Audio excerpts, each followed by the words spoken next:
नौजवान ऐं ॿार जॾहिं ॿिन्हिनि में कमु कंदा आहिनि त सच पुछे त मुंहिंजी दिलि ठरी पवंदी आहे। ऐं जॾहिं हिननि छोरियुनि खे स्कूल ॾे वेंदो ॾिसंदो आहियां न त मूंखे बाहि लॻी वेंदी आहे, बाहि।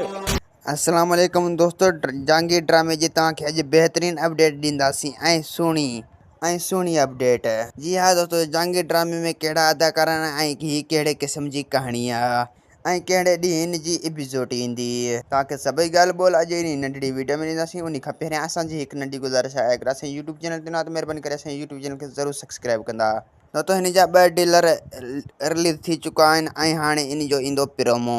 ऐं दोस्तों, प्रोमो में सभु कुझु ॾेखारियो वेंदो ऐं इन खां पोइ प्रोमो ईंदो, उन खां पोइ इन जी एपिसोड ईंदी ऐं उन जी पहिरीं एपिसोड पोइ ईंदी। ऐं दोस्तों, ही शहर स्कूल ऐं ही ॿारड़ी जे हिसाब सां कहाणी आहे ऐं जेको दोस्तों वॾेरो आहे उहो नियाणियुनि खे पढ़णु न ॾींदो।